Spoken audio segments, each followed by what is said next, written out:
Good evening, everybody. Can everybody just do me a favor and stand up for a second? Sure. I want everybody to take a deep breath and exhale. And another one. Okay, you can have a seat. Okay. So I asked everyone to take a deep breath just so that you can see how easy it is to breathe. Clear lungs, not difficult at all. Tonight I'm going to be talking with you about asthma.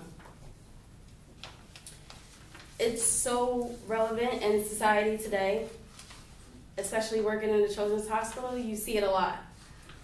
According to the American Academy of Allergy and Asthma and Immunology, there were 3,615 asthma-related deaths in 2015.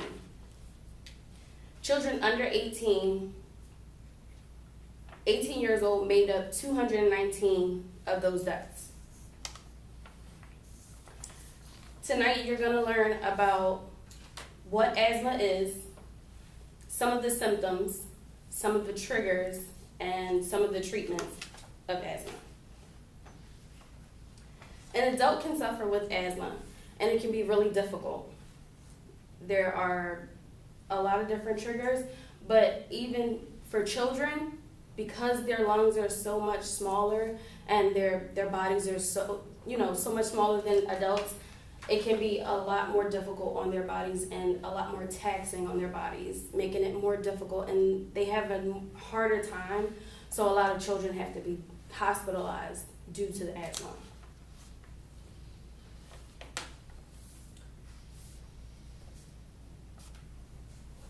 Asthma is a very dangerous condition because there are so many triggers. Its symptoms can also be confused with things such as the common cold. Now I'm going to explain what asthma is. Have you ever felt short of breath when walking a few miles? Experienced chest tightening while taking a run on a fall day?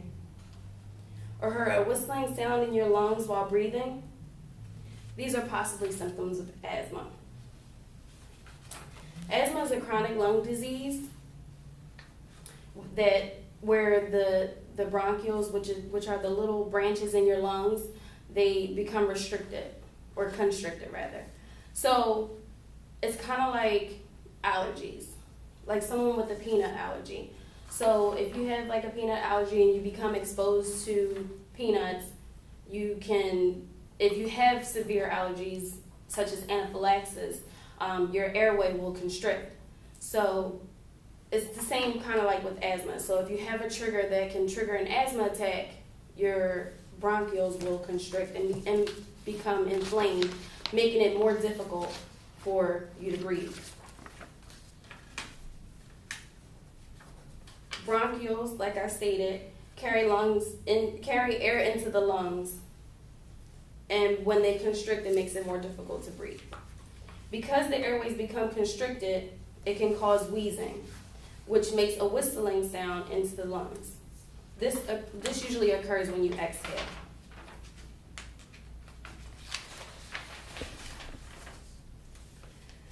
There are many different ways asthma can be triggered.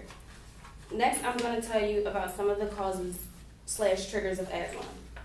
As stated by the CDC, if you have asthma, an attack can be triggered by asthma triggers.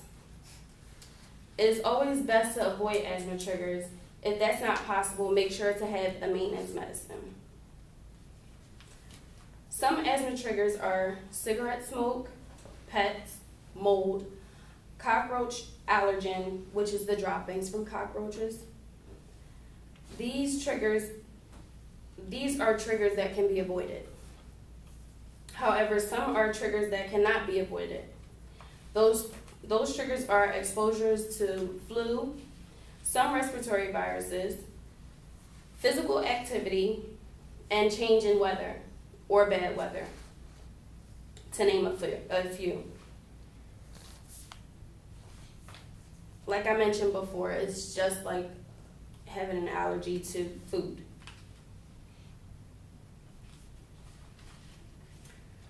The last thing I'm going to discuss is how asthma can be treated.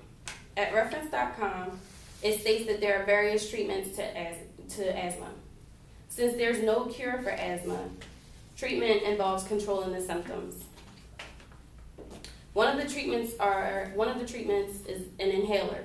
So an inhaler is an aerosol pump which expels anti-inflammatory medicine.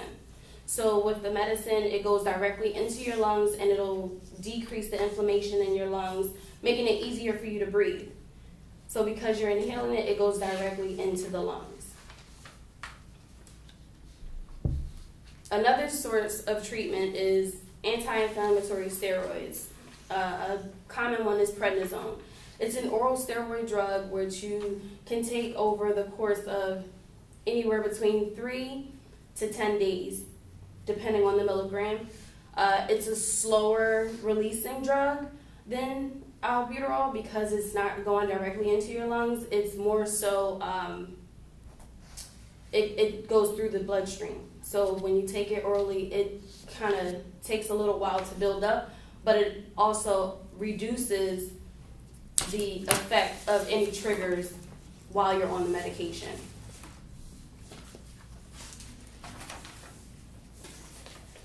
As I stated before, asthma affects a lot of people in the U.S.